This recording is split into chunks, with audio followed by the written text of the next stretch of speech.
안녕하세요. 이거 말해야 하나 말아야 하나 엄청나게 고민한 끝에 사연을 보낸 42살 여자입니다. 아직도 저한테 있었던 일을 떠올리기만 해도 심장이 엄청 뛰고 식은땀이 나기 시작하는데요. 이 일은 저희 남편과 가족, 아주 가까운 지인 말고는 아무도 모르는 일인데 하도 답답한 나머지 사연을 보내게 됐어요.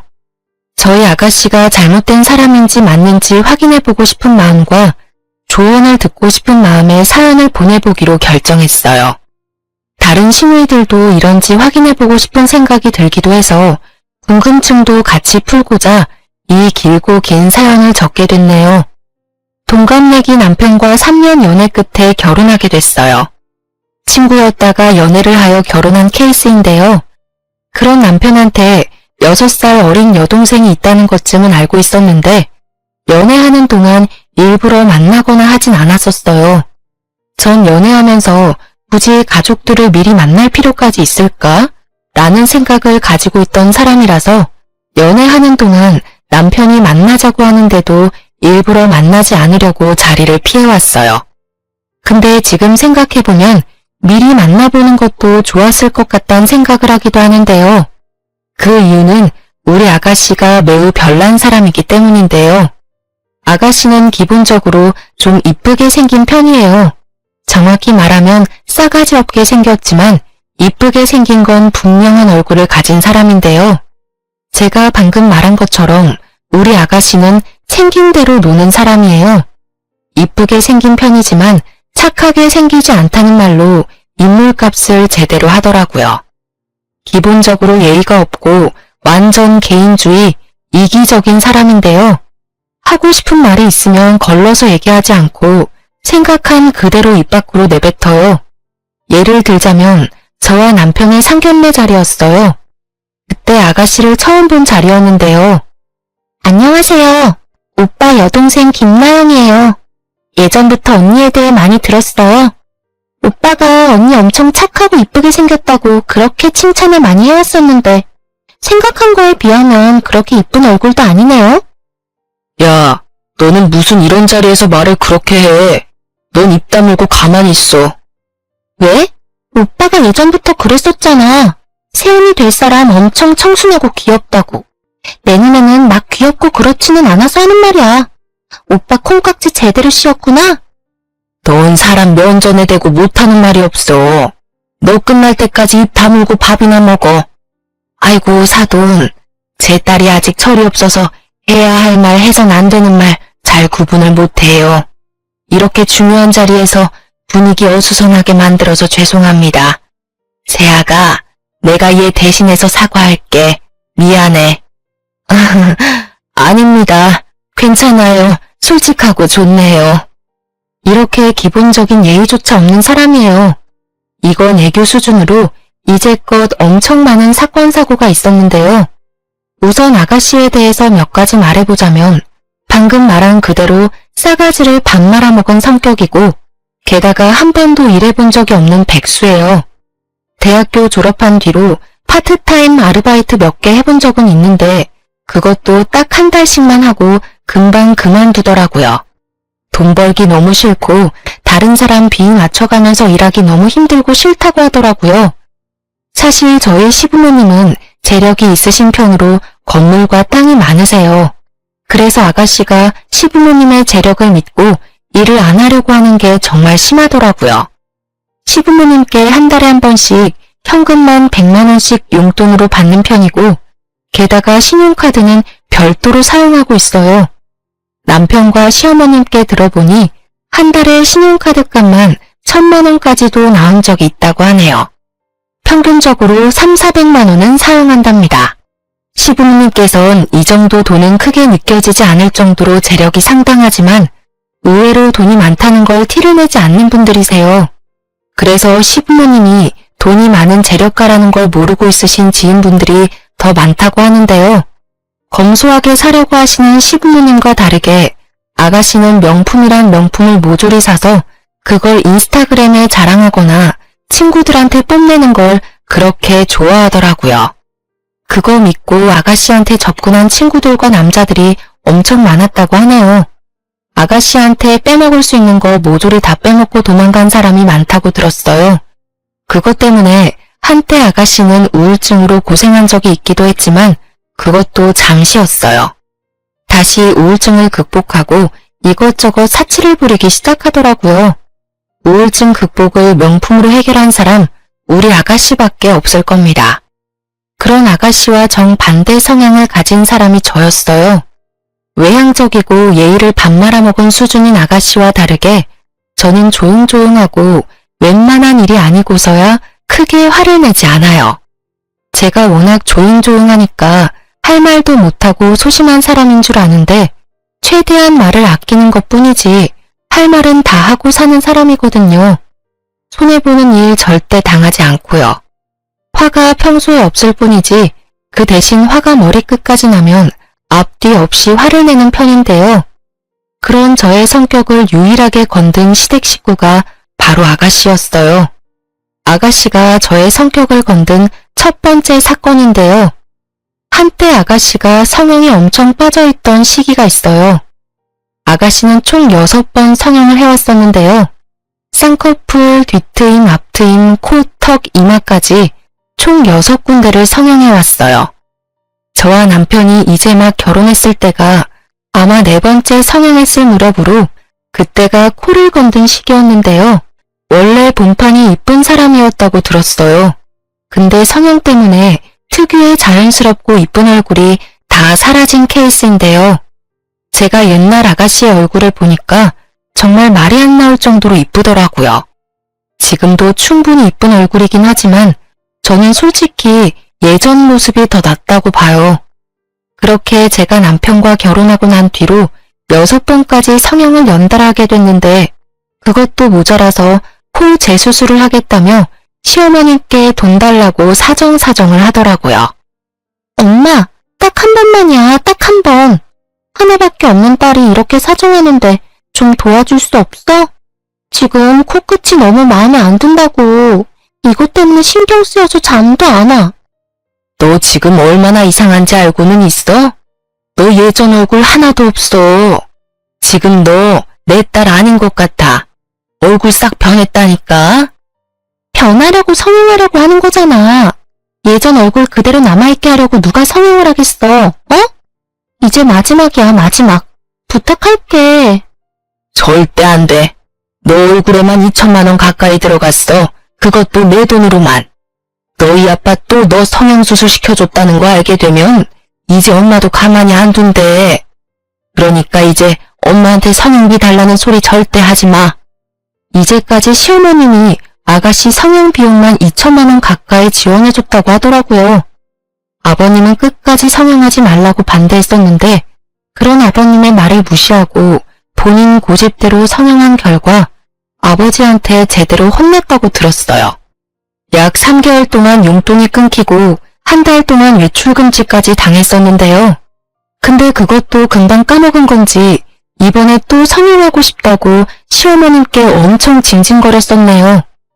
아버님께서 아가씨 한 번만 더 성형시켜주면 어머님 카드까지 압수한다고 으름장을 놓으신 상태라 어머님도 아가씨의 성형을 끝까지 반대하시더라고요. 아가씨는 7살 어린애가 된 것처럼 울기도 엄청 많이 울었는데요. 그런 아가씨가 어느 날 갑자기 저한테 찾아온 적이 있었어요. 말도 없이 집까지 찾아왔길래 무슨 일인가 싶었어요. 원래 저한테 연락도 없이 찾아오거나 그런 적이 단 한 번도 없었거든요. 그 정도로 친하지 않기 때문인데요. 그런 갑작스러운 아가씨의 내방에 놀란 저는 급하게 시원한 커피 한 잔과 과일을 대접했어요. 아가씨, 연락도 없이 갑자기 어쩐 일로? 왜요? 전 연락도 없이 찾아오면 안 돼요? 그게 아니라 이제껏 이렇게 갑자기 찾아온 적이 없었으니까 하는 말이죠.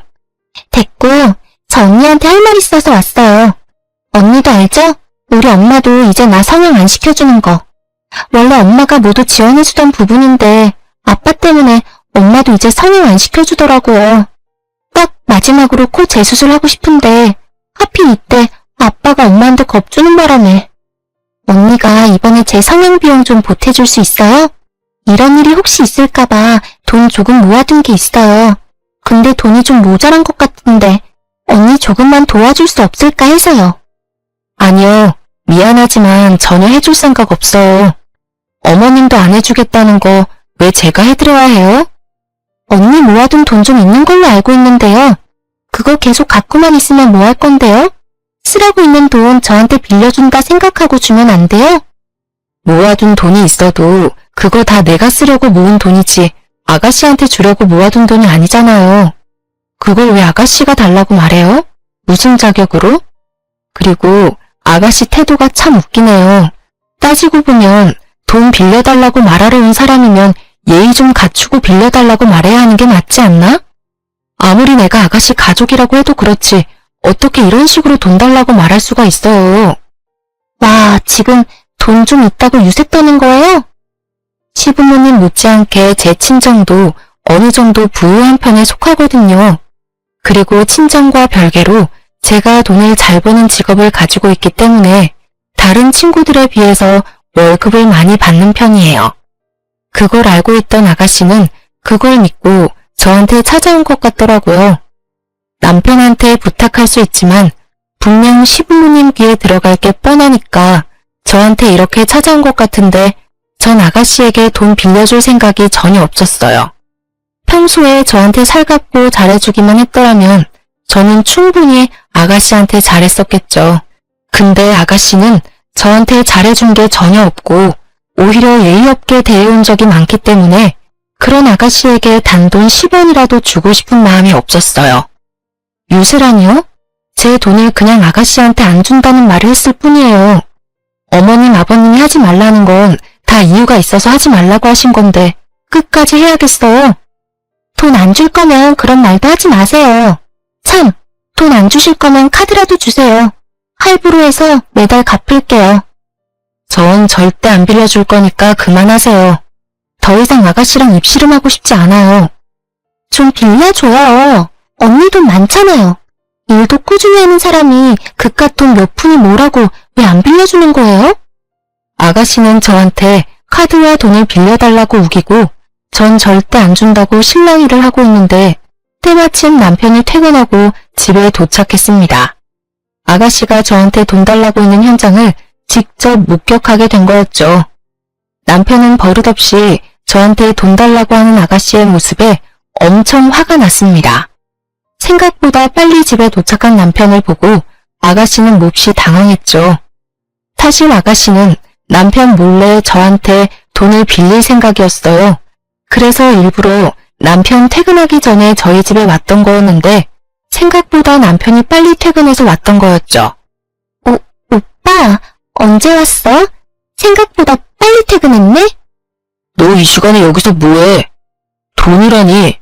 너 지금 나 몰래 돈 빌리려고 온 거야?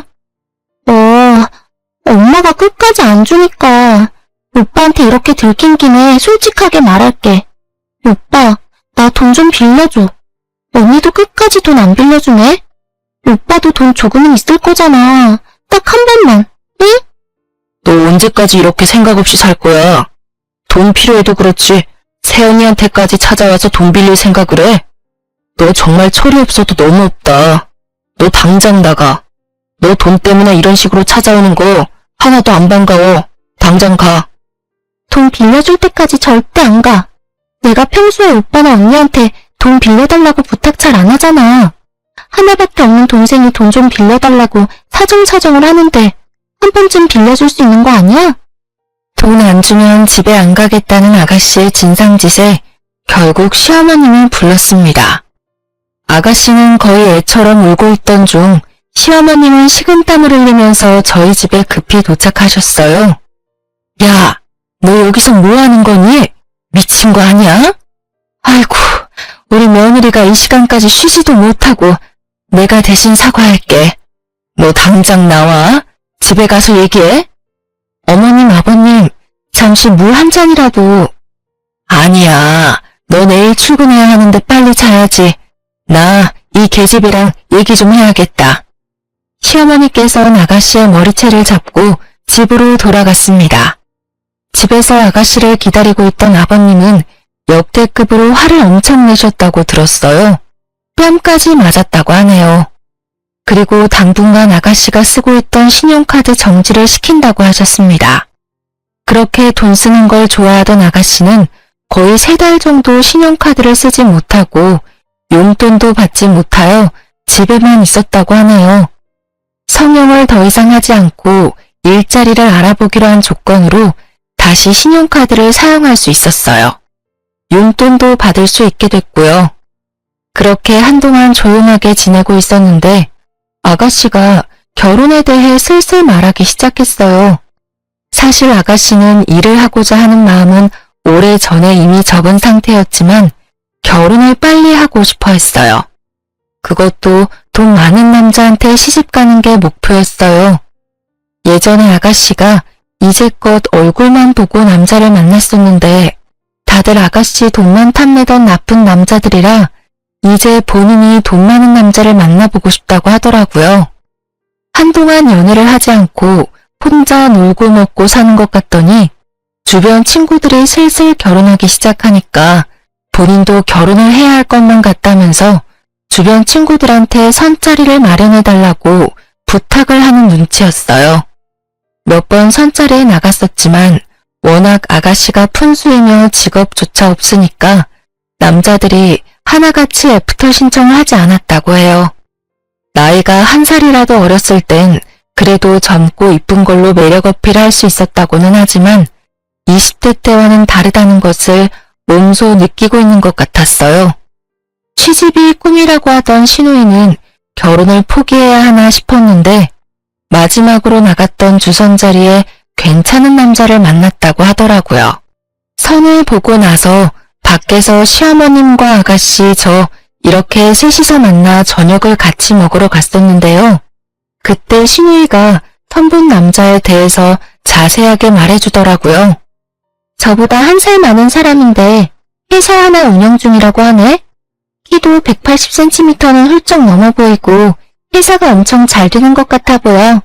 차가 좋고 게다가 시계까지. 차 한 대 가격인 걸 차고 나왔더라고. 아가씨, 그 남자 착한 것 같아요? 너무 돈만 따라가는 게 아닌가 싶어서요. 착한 게 뭐가 중요하겠어요. 일단 돈 잘 벌고 게다가 잘생긴 게 중요하지.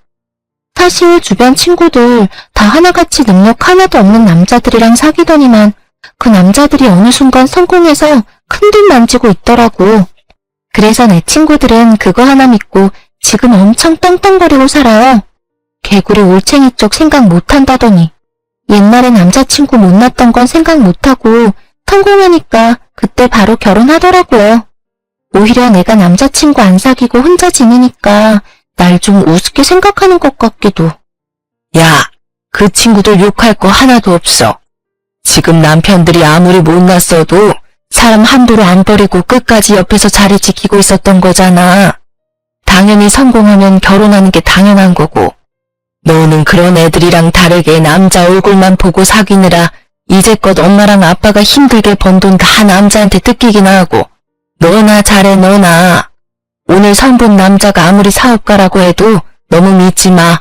사람 한 번 보고 너무 믿는 거 아니야. 어머님 말씀이 맞았어요.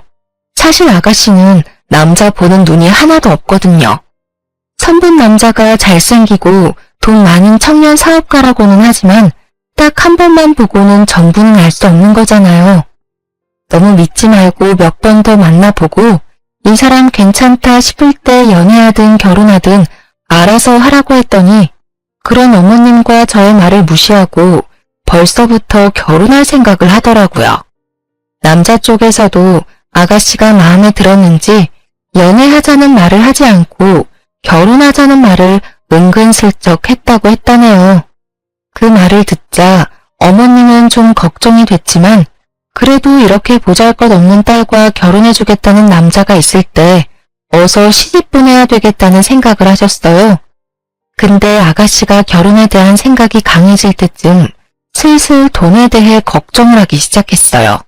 아무래도 이제껏 일을 한 적이 없으니 당연히 모아둔 돈이 없잖아요. 그래서 어떻게 결혼 준비를 해야 하나 고민하는 것 같았어요. 시부모님은 결혼 비용 전액 지원해줄 생각이 전혀 없다고 했거든요. 일부만 지원해줄 뿐 그 이상의 비용은 절대 지원을 해주지 않겠다고 단호하게 말씀을 하셨어요.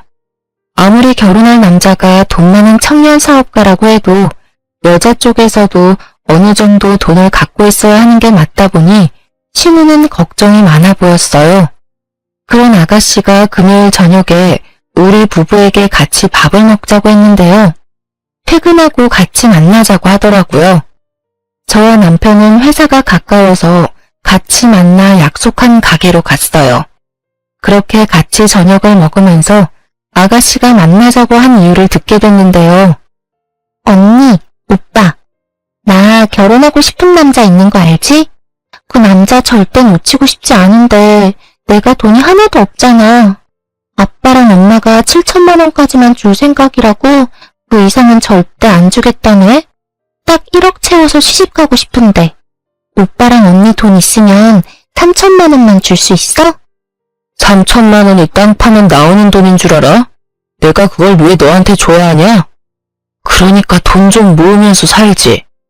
그래도 너가 내 동생이고 오빠로서 아예 안 줄 수 없으니까 딱 1천만 원만 줄게. 그 이상은 안 돼. 맞아요. 3천만 원까진 못 줄 것 같아요, 아가씨. 우리가 1천만 원만 도와줄 테니까 아버님, 어머님이 주신 돈이랑 잘해서 결혼 준비 잘해봐요. 그럼 8천만 원밖에 없는 건데 그걸로 어떻게 결혼 준비를 하라는 거예요? 남자 쪽에서 이것저것 많이 해줄 것 같은데 요즘 집값이 얼마나 비싼 줄은 알고 있어요? 그걸 왜 저희한테 따져요? 그럼 이래서 돈 모아두지 그러셨어요. 이제까지 놀기만 해놓고 왜 우리한테 돈 안 주냐고 징징거리면 어쩌자는 건데요. 우리는 뭐 돈을 편하게 버는 줄 알아요? 오빠랑 언니 결혼할 때 엄마 아빠한테 지원 받은 거 많았을 거잖아요. 우리 양가 부모님한테 지원 전혀 안 받았어요. 우리 부부가 이제껏 벌어놓은 돈으로 시작했고 지금 살고 있는 신축 34평 아파트도 열심히 돈 모은 덕분에 들어갈 수 있었고요. 우리가 다니고 있는 대기업 회사, 집 이런 거 운이 좋아서 이룬 게 단 하나도 없었어요. 우리가 서로 노력해서 이룬 결과라고요. 근데 아가씨는 모든 걸 다 편하게 얻고 싶은 거잖아요. 이 사람 말 틀린 거 하나도 없어. 그냥 이렇게 부모님이 어느 정도 지원해준다고 할 때 그걸로 결혼해. 그 돈도 절대 적은 돈 아니야. 남들은 그 돈도 없어서 결혼 못해. 우리 집에 시집와서 쥐뿔도 안 한 주제에 말만 잘하네. 아가씨, 방금 뭐라고 했어요? 제가 쥐뿔도 안 했다고요? 그렇잖아요. 언니가 우리 집에 시집와서 해준 게 뭐가 있어요? 우리 엄마랑 아빠가 워낙 건강하고 잘 사는 사람들이니까 당연히 해줄 게 전혀 없었겠죠. 언니도 부족하지 않은 친정 두고 있는 입장이면서 정작 제대로 들고 온 게 없잖아요. 몸만 들고 시집 온 거 아니에요? 말을 왜 그렇게 해요? 저 남편이랑 결혼할 때 몸만 오지 않았어요. 저 이제까지 정말 열심히 살았어요. 오히려 제가 남편보다 모아둔 돈이 더 많았을 정도였어요. 따지고 보면 아가씨야말로 몸만 들고 시집 가는 거 아니에요? 한 번도 본인을 위해 제대로 이룬 일은 있어요? 시집하고 싶어서 결혼하는 사람이 아가씨면서 왜 날 낮잡아보고 그러냐고요. 시집이요? 말이면 단 줄 알아요? 내가 100억이나 1000억 이렇게 큰 돈을 달라고 하는 것도 아니고 3천만 원 달라고 한 것뿐인데 치사하게 그거 하나 못 빌려줄 수 있냐고요. 우리한테 돈 맡겨놨어요? 돈 필요할 때마다 우리한테 매번 돈 달라고 하는 아가씨 때문에 정말 스트레스 받아요. 어지간네 정말. 언니 정말 재수없고 거지 같아요. 그깟 돈 하나 못 빌려줘서 이러고 있는 게 어이없거든요. 차라리 돈이나 빌려주고 잔소리 하든가. 너무 예의 없게 말하는 아가씨의 태도에 남편은 결국 화가 난 나머지 아가씨의 뺨을 때렸어요. 사람들은 웅성웅성하고 남편한테 맞은 아가씨는 눈물을 흘렸는데요. 내가 뭘 잘못했다고 또 때려? 오빠 요즘 내가 뭐 하나만 때리더라? 너 말 그렇게 하는 거 고쳐. 그리고 이 사람 말대로 우리가 왜 널 도와줘야 하는 건데? 부모님이랑 우리가 널 도와주는 게 왜 당연한 것처럼 말하냐고. 솔직히 너 결혼한 거 맞아? 결혼한다는 녀석이 이제까지 집에 결혼할 남자 한 번도 안 데리고 온 게 말이나 돼? 그 사람이 워낙 바쁘니까. 바빠도 그렇지. 너 그 사람 내 눈앞에 데리고 오기 전까지 부모님도 그렇고 우리한테 돈 한 푼이라도 받을 생각하지 마.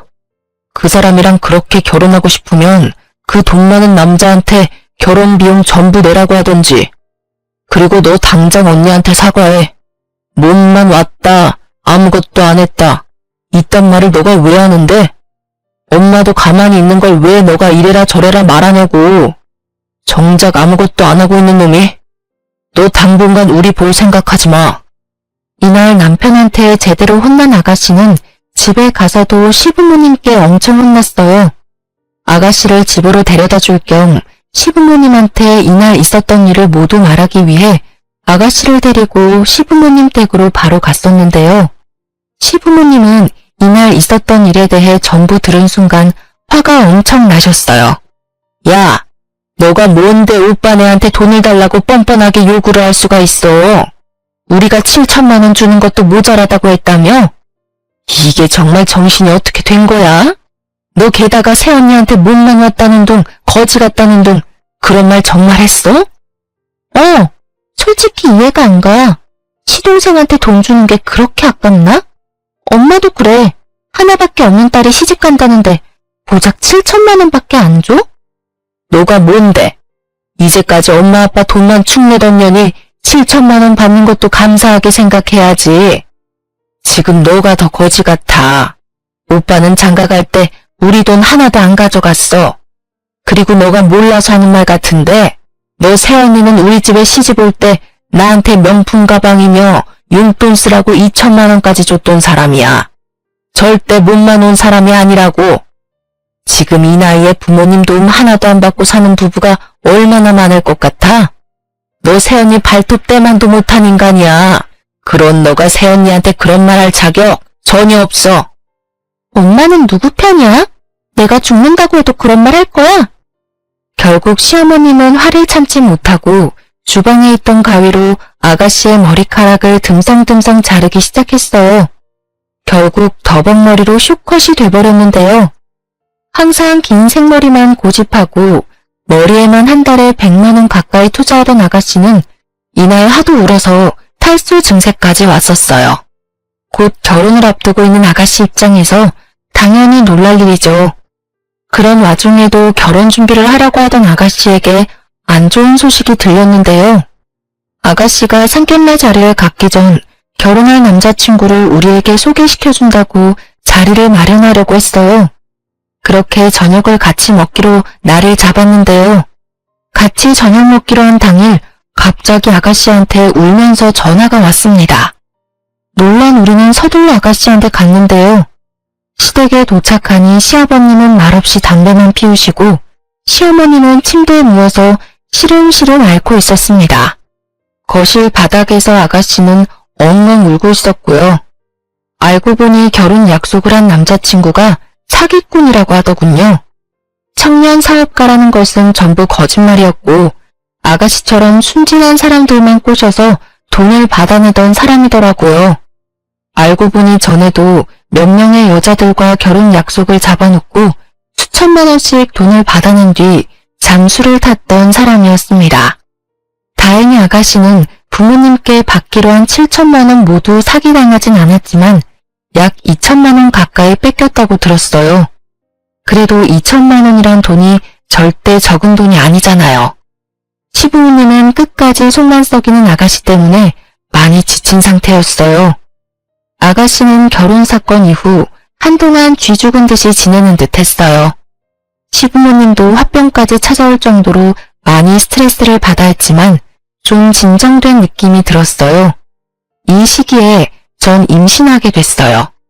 저희 부부가 아이를 너무 좋아하는데 결혼한 지 꽤 됐는데도 아이가 잘 생기지 않아서 그게 참 걱정이었는데요. 한동안 이런저런 일이 많았었기에 우리 부부도 그렇고 시부모님도 많이 지치고 우울했었는데 제가 임신을 한 덕분에 집안 분위기가 180도 확 달라졌어요. 시부모님은 제가 임신했다는 소식을 듣자마자 정말 행복해 하셨어요. 시어머님은 눈물까지 흘리면서 절 꼭 안아주시기까지 했는데요. 아이 하나로 이렇게 가족 전부 다 행복해하는 모습을 보니 제가 다 기분이 좋았어요. 근데 정작 아가씨는 엄청 좋아하지 않았어요. 오히려 제가 임신한 게 반갑지 않은 눈치였는데요. 제가 임신한 순간부터 시어머님께서 산모와 아이에게 좋은 음식부터 영양제까지 한가득 챙겨주셨는데요. 아무래도 첫 손자이기도 하고 제가 워낙 아이 갖기 힘든 몸을 가진 상태에서 아이가 생긴 거라 산모부터 건강해야 아이가 건강한 거라고 엄청 잘 챙겨주셨어요. 근데 시누이는 온 가족이 저한테만 관심이 집중되는 게 싫었었나 봐요. 질투가 심해지더라고요. 우리 며느리 갈비찜 좋아하지? 이거 내가 직접 재료 하나하나 다 사서 만든 거니까 안심하고 먹어도 좋아. 이럴 때 엄마가 많이 먹어야지 뱃속에 있는 아기도 무럭무럭 자라는 법이야. 잘 먹겠습니다. 제가 임신하는 바람에 어머님이 고생 많이 하고 계시네요. 죄송해요. 제가 빨리 아기 낳고 집안일 자주 도와드릴게요. 너가 건강한 아이 낳아주는 것만으로도 그게 나한테 효도야, 효도. 너랑 아이만 건강하면 그걸로 됐어. 응? 고작 임신한 걸로 엄청 유세떠네. 임신한 게 우리 집안의 자랑이야. 너는 제발 그 입 다물고 조용히 있어. 가족들 있는 앞에서 사소한 일조차 질투할 정도였는데요. 내가 먹고 있는 음식이 있으면 그걸 모두 뺏어가서 본인이 먹던가 시부모님께서 주신 용돈을 몰래 훔쳐간 적이 있을 정도였어요. 아가씨의 질투가 점점 심해지던 와중에 제가 유산까지 할 뻔한 적이 있었는데요.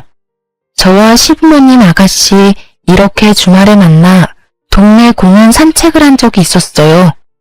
임신할 때 가벼운 산책 정도 해주는 게 좋다고 들어서 주말마다 시어머니께서 집에서 쉬고 있는 절 데리고 여기저기 자주 드라이브 시켜주거나 동네 산책 정도 같이 해주시는 편인데요. 이번엔 아가씨도 같이 가겠다고 해서 따라왔더라고요.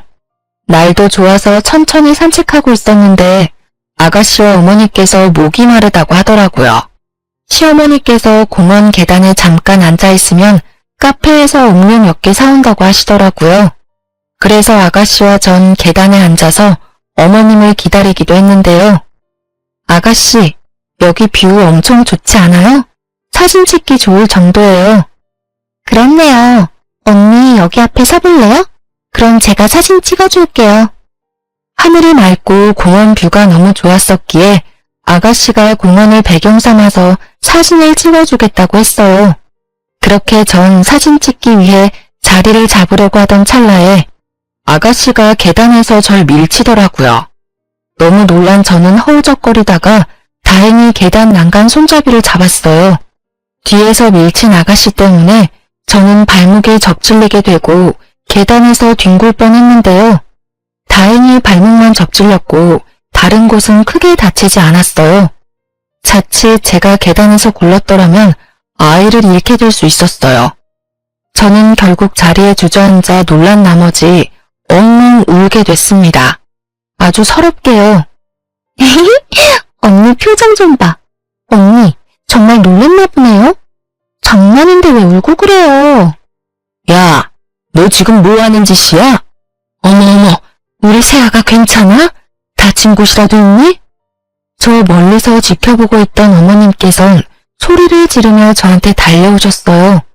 일단 제가 괜찮은지 상태부터 확인하시더라고요. 전 그런 어머님을 보자마자 눈물이 더 나왔습니다. 절 안아주셨고 다독여주시더라고요. 눈치 없는 아가씨는 그저 깔깔깔 웃고만 있더군요. 시어머님은 화낼 대로 화가 난 상태였어요. 그 자리에서 아가씨 뺨을 연속으로 3대나 때리셨어요. 너 지금 이게 뭐 하는 짓이야? 너 때문에 은지 다칠 뻔했잖아. 장난이야. 장난 좀 친 걸로 왜 날 때려? 내가 뭘 그렇게 잘못했다고. 아주 유난이야. 새언니 너 때문에 크게 다칠 뻔했어. 너 이거 살인미수야, 살인미수. 가뜩이나 배 나온 상태인데 너 때문에 아이 잘못되기라도 하면 가만 안 둬? 아가씨를 공원에 혼자 두고 어머님은 절 데리고 응급실에 같이 가주셨어요. 다행히 아이와 전 크게 다친 곳이 없었어요. 발목만 놀란 거였고 뼈가 부러진 정도는 아니었어요. 아무런 이상이 없다는 말에 얼마나 다행이던지 응급실에서 시댁으로 바로 가게 됐어요. 연락을 받게 된 남편과 시아버님은 절 엄청 기다린 상태였더라고요. 아가씨도 저희가 집에 도착할 때 맞춰서 집에 들어왔더라고요. 아가씨가 저한테 했던 행동에 대해 알게 된 시아버님은 그 자리에서 아가씨를 향해 회초리를 들었습니다. 이씨, 아니 왜 나한테만 그래? 맨날 언니만 이뻐하고 난 사람 취급도 안 하고 난 여기서 완전 왕따잖아, 왕따. 너가 애야? 질투 좀 난다고 임신한 사람을 밀쳐? 너 때문에 내 손자 잃을 뻔했어. 너 이제 꼴도 보기 싫으니까 당장 나가. 엄마랑 아빠는 나보다 며느리랑 손자가 그렇게 좋아? 어? 내가 뭐만 하면 안 돼, 싫어. 이런 말만 하고 며느리는 우쭈쭈나 하고 나 정말 억울해서 못 살아. 그 입 닥쳐. 너 때문에 내 아이 죽을 뻔했어. 절대 용서 못해. 알겠어? 한마디만 더 하면 너 경찰서에 넘길 거야. 이날 남편과 시부모님은 상상 이상으로 많이 화가 난 상태였어요. 그 자리에서 신우의 신용카드부터 명품 가방, 신발 등등 모조리 뺏었어요. 게다가 지갑에 있던 돈까지 모두 다요. 아가씨는 신용카드와 돈 모두 뺏기니 그제야 상황 판단이 됐는지 잘못했다고 싹싹 빌더라고요. 내가 잘못했어. 내가 앞으로 조용히 입 다물고 살게. 그러니까 제발 카드만이라도 돌려줘. 어? 너 이제 앞으로 내 자식 아니야. 돈밖에 모르고 이기적인 자식 새끼. 이제 없다고 생각하는 게 마음 편해. 엄마, 아빠, 나 딱 한 번만 용서해줘. 나 이거 없이는 아무것도 못해. 제발 사람 한 명 살린다 생각하고 돌려줘. 어머님한테 따로 들은 사실 하나가 있어요. 그건 아가씨의 남자친구 이야기였는데요. 저한테 그런 몰상식한 행동을 하기 전부터 아가씨가 한 남자를 만나고 있었다고 하네요. 예전에 사기꾼 한 명 만난 뒤로 남자 안 만날 것처럼 살더니 언제부터 돈 씀씀이가 다시 커졌다고 해요. 한동안 집에만 있는 것 같더니 일주일에 6일을 밖에서 생활하는 것 같길래 시부모님 입장에서 좀 이상하다고 느꼈다네요. 신용카드 값만 500만 원 이상씩 몇 달을 그렇게 썼다고 해요. 한 번만 더 이렇게 쓰면 신용카드 정지시킨다고 경고까지 했었는데 계속 그렇게 써왔다고 해요. 알고 보니 아가씨가 만나고 있던 남자가 노래방에서 선수로 일하고 있었다고 해요. 우연히 친구들과 노래방에 갔었다가 거기서 남자친구를 만났다네요. 그 이후로 남자친구한테 이것저것 선물 주고 돈 주고 하느라 돈이며 카드며 펑펑 썼다고 합니다. 이 일로 시부모님께서 아가씨를 두고 보고 있었는데 때마침 저한테 그런 몰상식한 일까지 저지르게 됐고 결국 아가씨를 자식으로 생각 안 하기로 결정했어요. 그날 신우이는 입고 있던 옷까지 까발려진 상태로 집에 내쫓겼어요. 속으로 이러다가 말겠지 싶었는데 시부모님의 마음은 변하지 않았어요. 얼마나 아가씨 때문에 마음고생을 했으면 다 큰 딸내미를 땡전 한 푼 없이 밖으로 내보낼까 싶더라고요. 그렇지만 그런 아가씨를 보니 속이 다 시원해지더라고요. 제가 이제까지 당한 일들을 보상받는 기분이 들기도 했었고요. 이 사건 이후로 한동안 신우의 행방에 대해 모르고 지내고 있었는데요. 저희 시부모님과 남편, 저 이렇게 다 같이 밥 먹고 있는데 갑자기 아가씨가 찾아왔어요. 그 이유는 임신 때문이었어요. 엄마, 아빠, 잘 지냈어? 너 여기가 어디라고 찾아와? 당장 안 가? 엄마, 나 한 번만 살려줘. 나 지금 임신이래. 눈앞이 깜깜해. 나 정말 힘들어서 죽을 지경이야. 그 더러운 자식 아이라도 가진 거야? 넌 여전히 제대로 사는 법이 없구나. 이제 정신 차리고 살겠다며. 근데 아직도 정신 못 차리고 그렇게 살고 있던 거였어? 넌 역시 안 되겠다. 나 너가 임신을 했든 죽을 것 같든 이제 전혀 신경 안 쓰고 살련다. 나 돈이라도 빌려줘 그럼. 나 앞으로 이 아이 혼자 키워야 할 것 같아. 근데 이 몸으로 일하기 너무 힘들어. 거지 같은 자식, 일도 제대로 못하고 아직도 돈이나 축내다니. 그건 너가 알아서 할 일이잖아. 넌 이제 내 자식 아닌데 내가 너한테 돈을 왜 주니? 앞으로 우리 집 근처에도 얼쩡거리지 마. 너가 죽는다고 해도 장례식 절대 안 가. 어머님은 집에 있는 소금을 아가씨한테 뿌리면서 내쫓았어요. 이날 이후 아가씨에 대해 몇 가지 알게 됐어요. 어머님께 들은 대로 천수로 일한 남자와 작은 월세방에서 살고 있었다고 해요. 근데 그 남자의 아이를 임신한 순간 그 남자는 바로 도망갔다고 하네요. 게다가 월세방 보증금까지 갖고 가서 아가씨는 돈이 정말 땡전 한 푼 없어요. 그래서 한동안 궁핍하게 생활하다가 도저히 안 되겠는지 미혼모 센터를 알아보고 있다고 들었어요. 그리고 임신하면 기형아 검사를 받거든요. 그 검사 결과 아가씨의 아이가 기형아로 태어날 가능성이 있다고 해요. 그래서 그 일로 스트레스가 이만저만 아니라네요. 하지만 저와 관련 없는 일이다 보니 제가 직접 나서서 도와주거나 한 건 없어요. 아가씨 때문에 제 아이가 죽을 뻔한 상황까지 있었는데 제가 뭐하러 그런 아가씨를 도와주겠어요. 시부모님도 그런 아가씨의 행방을 알고 있음에도 끝까지 신경 쓰지 않는다고 해요. 이제껏 아가씨 때문에 날린 돈이 엄청난 수준이잖아요. 게다가 사고들을 수습하느라 힘들었던 시부모님은 이제 아가씨 때문에 남은 삶을 힘들게 살고 싶지 않다고 해요. 최근에 들은 얘기가 있는데 시부모님께서 아가씨한테 주려고 했던 유산까지 남편과 곧 태어날 아이에게 전부 준다고 말씀해 주셨어요. 애초에 아가씨한테 나눠줘야 하는 건가 고민이 되던 찰나에 아가씨가 사고를 치게 되면서 줄 생각이 싹 사라졌다고 하네요.